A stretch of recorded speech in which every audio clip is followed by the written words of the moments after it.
So the Central Division. We've already talked about a couple of players that might be moving into the Central Division here in Matt Dumba and Patrick Kane. But just in general, with the moves that have happened here, no speculation on what's to come for any of the teams, including the Wild. I have my tiers established. I know where I have certain teams sitting for next year, but I want just point blank, where do the Wild finish next year and why? Probably, I think 4th. Okay, so you say 4th. I want to hear the teams that you have in front of them. It doesn't even have to be in order. Who are your top 3? Nashville, Dallas, Colorado. Nashville. Yes, that's an interesting one. I think they jumped the Wild and Winnipeg. Winnipeg's gonna fall, I think. I want to hear you defend Nashville. That's intriguing. I just think that they were a hard team to play against last year. They only got better, and with again, defend that. I'm like scrambling to try to get their. Sure, all right. You put up. I'll say then. I'll just get into my tiers because that's not an outrageous take at all. I just wasn't expecting to hear Nashville. But then again, it's you, so I kind of was. Would you agree if I told you that there's 3 tiers and 2 of them consist of 3 teams, 1 consists of 2 teams? Where do you think the 2 is? Is it top, middle, or bottom? Middle? I have them at the top. Oh, interesting. So to me, there is a clear-cut top 2 teams in this division, and it's Colorado and Dallas. I don't see major injuries. I don't see any team touching either of them. And I'm usually not big on what happened last year is what happens this year. No, both of these teams already were top 2 last year, and I think both teams have gotten better. Have you pulled up what you need pulled up for Nashville? Yeah, and so it's a little bit of a reach, but I just think that I just have a feeling that Minnesota is gonna not necessarily take a step back, but just stay the same. And by doing so, you run the risk of Nashville jumping you. I do think that Minnesota will do better than Winnipeg because they've just kind of got worse. But I just think that you plug in Ryan O'Reilly and swap him for a Matt Duchene. You bring in a Gustav Nyquist as well, who I think people aren't giving him enough credit. He's still a very, very good player, and he's gonna produce. I don't think they changed the system up too much. I think O'Reilly actually fits in there way better than a Duchene ever did. I know Johansson's gone, and he did add a very strong offensive / defense, a 2-way presence there. I think their goaltending is still great. Their defense is still great. I know Ryan McDonagh.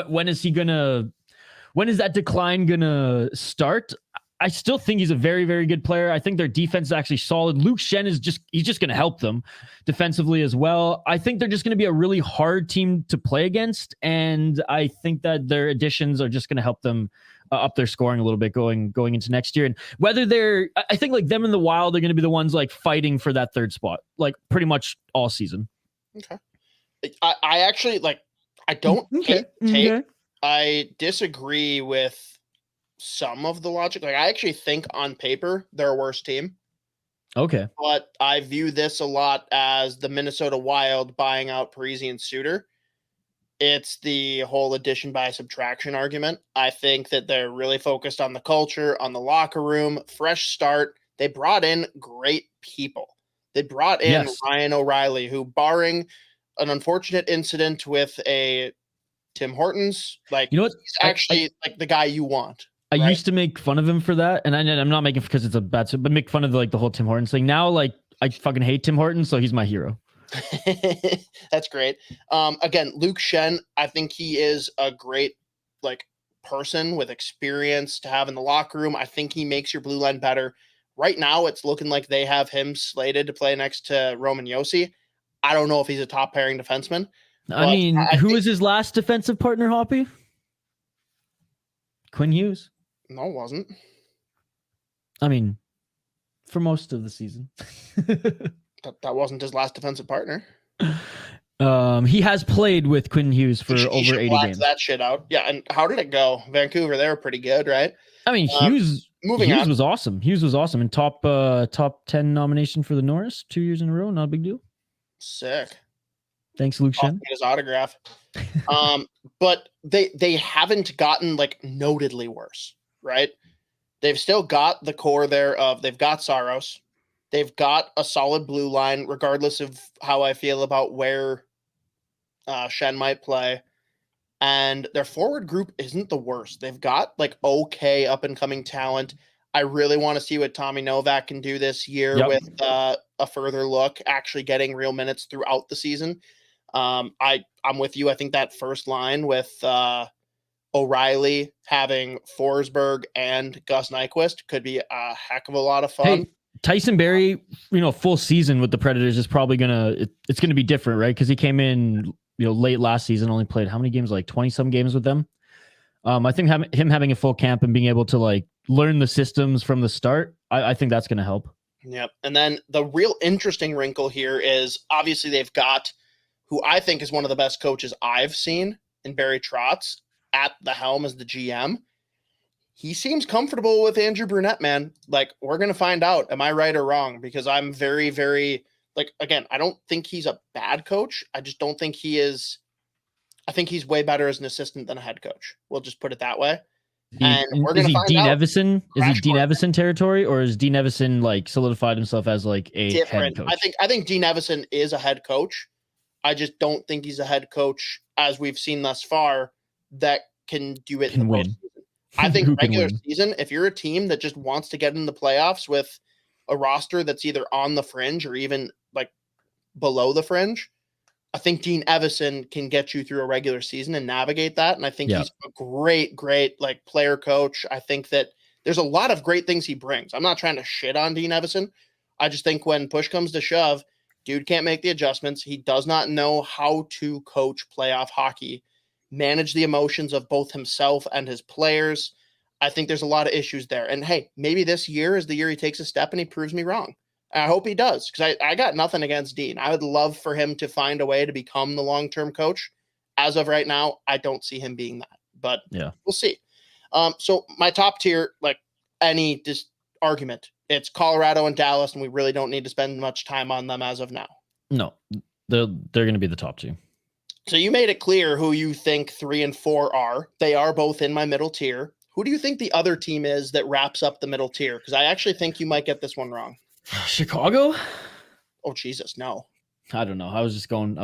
I don't know. It's either Winnipeg. I mean, Winnipeg. We'll say Winnipeg.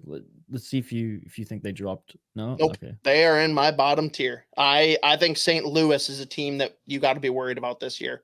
Do I think that they are like a difference maker? No.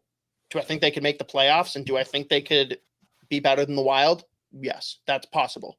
Okay. If I'm betting on it, I'm probably with you. I think the 3-4 jostling is between Nashville and Minnesota. But, dude, you got to consider them. St. Louis is good, man. Like, they're not bad. It really will come down to your favorite person in Binnington and how he can play. But, dude, down the middle, they got Robert Thomas, Braden Shen, and Kevin Hayes now. No, that matters. That does matter. No, you're right. They've got a full season of Jacob Vrana. They've got Sammy Blais back, and I think that he can find his footing again. I just see this being a team that their blue line, there's enough there. It doesn't like leave much like room to be inspired, but it's not a bad blue line, right? No, you're right. They're going to be sneaky. That could easily be top 3 or bottom 3, but I've got them sitting here in this middle group because there's just like so much up and down that could happen with them. You're right. They're kind of like they're there with Winnipeg for me. Like Winnipeg could do well. They could, but I just don't see it. I don't see maybe Wells a stretch. No. They could fight for that spot. I firmly have Winnipeg in the bottom 3, assuming that a team doesn't plummet because of injuries, right? Yeah. This is a team that's already lost Blake Wheeler, which, hey, maybe he was a problem in the locker room and it's addition by subtraction like we already discussed. But they've lost Pierre-Luc Dubois. Again, locker room maybe improved, not on the ice. That hurts the team. I did like their return, though. That's a noteworthy return, but it's still not doesn't help them right now. Iceman. You got to imagine by the start of the season or early in the season, they have to move Scheifele and Hellebuck. you don't, like, no team trades their top 2 centers when they are of that tier. Because again, like Nashville, they just literally traded and bought out their top 2 centers, and we're talking about them being in the mix. I think it's a totally different story when you've got Scheifele, Pierre-Luc Dubois, and then a top 5 goalie in the NHL in Hellebuck, all likely gone. You're losing some of that grit from Wheeler. I'm sure that the locker room's in a little bit of flux right now too. Like, there's some players that are deciding, like, do I want to be a part of this shit? Like, how do I feel? Good point. You're gonna get the youth movement, and like, is there like a non-zero chance of them like being competitive this year? Sure. Am I putting my eggs in that basket? No. Because even if they keep Scheifele and Hellebuck, you know that they're playing disgruntled. Like, they're not happy about this. Oh, man, I was honestly hoping that you'd make the argument for Chicago because of Bedard. Fuck no. No, I do think so. Here's my biggest concern for the Minnesota Wild. If anything, they stayed the same, right? Like, they didn't get better. I don't think they really got worse. Losing Dumba hurts, but I think Faber taking a step could be interesting for the latter part of the season. I think people are going to panic at the beginning of the year, just like we saw last year. Just like they did this year. 4 games, right? This last year, yeah. Faber-specific panic. It's going to be like, oh my God, he's not that good. Or why is this happening? Well, because in the playoffs, he was playing third pairing minutes, and now he's going to be going up against top lines with Brodin, dude. Like, I can see it now. We got our friend Alex going, oh no, bad start for Brock Faber. We got our friend Zeke going, shut up, Wild fans. Brock Faber will be fine. It's gonna be madness. Jesus, man, you're taking stabs already. It's summer. All right, love you guys. So I think the Wild are in the weirdest spot because outside of Winnipeg, every team got better. Then that's scary. Winnipeg got worse. Wild stayed the same. Every other team has improved. Chicago, do I think they're a playoff team? No. Do I think that they're going to be competitive and potentially steal some points compared to last year from the Wild? I do. They're going to be a thorn in the side of this division. Like, they have a very interesting makeup. Goaltending is going to be a concern for them, but outside of that, like, their blue line isn't great by any means, but there's parts of it that are serviceable. Their forward group is actually pretty interesting by my estimation. Arizona, they have only gotten better, and they were a team that last year was actually more competitive than expected. Like, some people were like, oh yeah, they're going to be bottom 3. Shit, dude, they're lucky that they got 6 overall. Like, they were trending to do even better. And I think that that's a team that's got some guys that are at least starting to believe. Like, I'm sure there's some chaos there with like, where the fuck are we going to be after this year? But they've got good players. Bringing in Zucker was massive for them. Like that, like everyone will be like, oh, Zucker's not that. First off, yes, he is that good. Like, if he's healthy, Jason Zucker's a difference maker. And him voluntarily going to the Coyotes and being excited, that does something for them, for sure. I just think that that's a team that is not going to be worse. If anything, they are going to be better. And that's not to say that either of these teams or the Winnipeg Jets will be better than the Wild. But if the Minnesota Wild were going into the season expecting to take 75% of the points from these guys, and then that turns into 65, 60%, that makes a difference at the end of the year if you're on the fringe of making the playoffs. That makes it tougher when you're playing these teams throughout the year, and they all improved, and they've got some young blood that's excited to come out and disrupt. I think that that's scary for the Minnesota Wild. But again, that applies across the division too. It's not going to be as easy for Colorado and Dallas to get wins with every team improving. I still think they're vastly better than everyone, but dude, there's a lot to unpack here. And I just think that Minnesota Wild, even though they stayed the same, they're one of the biggest losers. And that's not because Bill Guerin should have done something different or could have done something different. Kind of cash strapped, but that doesn't change the fact that next year is going to be a lot fucking harder. Yeah. No, great points. I just have Chicago's like cap friendly up here, and they're going to be a fucking annoying team to play. Dude. Like, just look at, like, I mean, again, they're not Corey Perry alone. Well, no, it's Taylor Hall, Tyler Johansson, Connor Bedard, Andre Athanasiou, Nick Foligno, Corey Perry, Jason Dickinson, Ryan Donato. That's not bad. That's not bad. Jason Dickinson, he's going to be a bitch to play against. He's kind of I don't want to say a rat, but like, he's a tough player to play against. Tyler Johnson, I know he's on like the latter part of his career. Always loved Tyler Johnson. I'm a fan. I actually think that's the kind of guy that if somehow the Wild like could have gotten for lower dollars, love him. Always liked him. Yeah, that triplets line when it was him, Palat, and Kucherov when they were coming up together. That line was so sick, man. That line was so sick.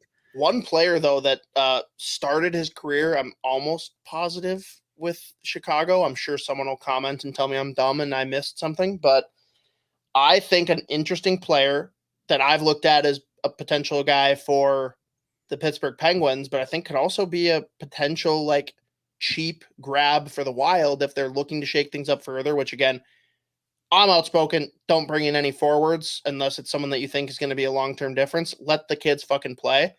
But I think Pius Suter is a guy that like deserves and warrants more respect.